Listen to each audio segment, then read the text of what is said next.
Nous allons voir maintenant le groupe Police qui se retrouve dans le ruban Accueil.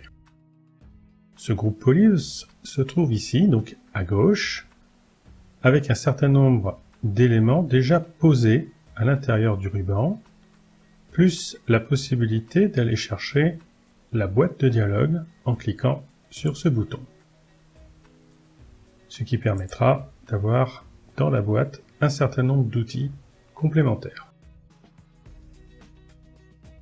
Avant d'utiliser l'un des outils de ce groupe, il faut sélectionner le mot, la phrase, le paragraphe, la ligne ou un ensemble de textes. Prenons ici par exemple le titre. Je fais un clic à gauche, je prends donc une seule ligne. Je souhaite mettre en gras cette phrase, je clique ici sur G.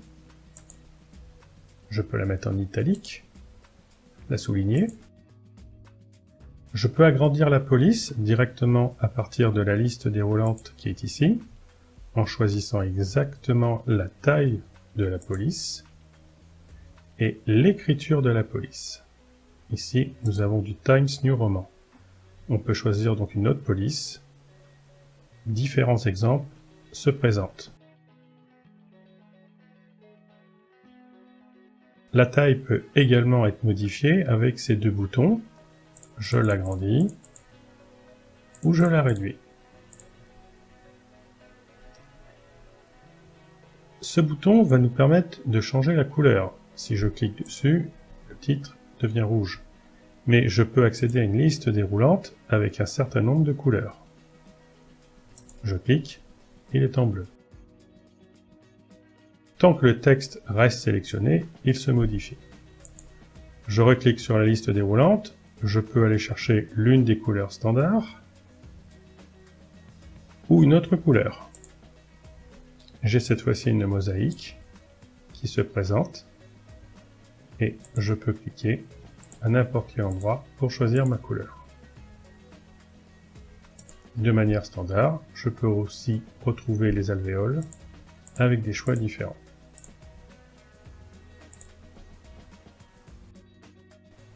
Parfois, dans les textes, j'aurais besoin d'annoter, de montrer visuellement une partie de texte. Par exemple, imaginons ce paragraphe ici. J'ai envie de le faire ressortir pour qu'un lecteur puisse être attiré. Je peux donc utiliser le surligneur. Ici, par défaut, il est en jaune. Je peux, grâce à la liste déroulante, choisir une autre couleur pour le surligneur. En vert, par exemple. Et je passe mon surligneur. C'est très intéressant les surligneurs, surtout quand on travaille à plusieurs sur le même document. En faisant des mises à jour, on attire l'attention d'un autre lecteur. Ou simplement pour soi-même quand on fait une relecture et on veut repérer certains endroits sur lesquels on souhaite revenir plus tard pour les compléter. Donc le surligneur, comme ce qu'on appelle le stabilo, va nous permettre de travailler efficacement sur notre document. Je peux également donner des aspects un peu plus travaillés de mes polices. Prenons ce sous-titre. Il est en vert, donc Stabilo est vert, mais je peux aussi changer la forme des lettres.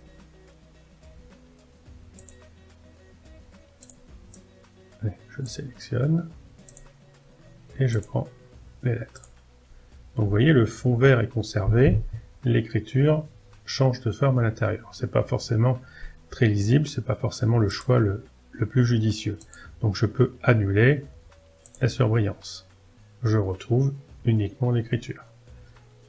Je clique à gauche, je peux à nouveau changer mon écriture. Je peux l'agrandir. Toutes les modifications sont donc possibles. Je vais sélectionner ce paragraphe. Ici, avec ce bouton, nous allons pouvoir modifier la casse. La casse, c'est la façon de jouer sur les majuscules et les minuscules. Par exemple, ici, je peux demander à avoir tout en minuscules. Ou tout en majuscules. ou tout simplement avoir les majuscules en début de phrase.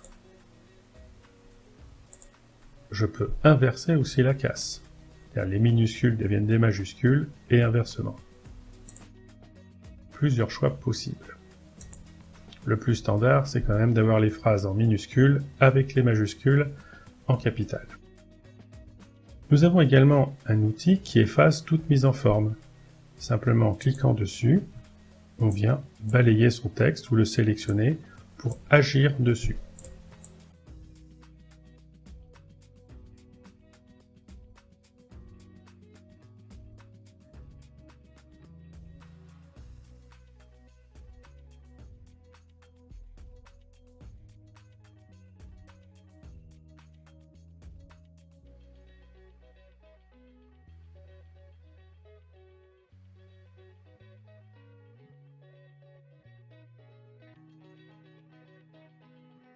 Prenons un exemple maintenant avec notre texte dans son intégralité. Donc CTRL A pour choisir tout son texte.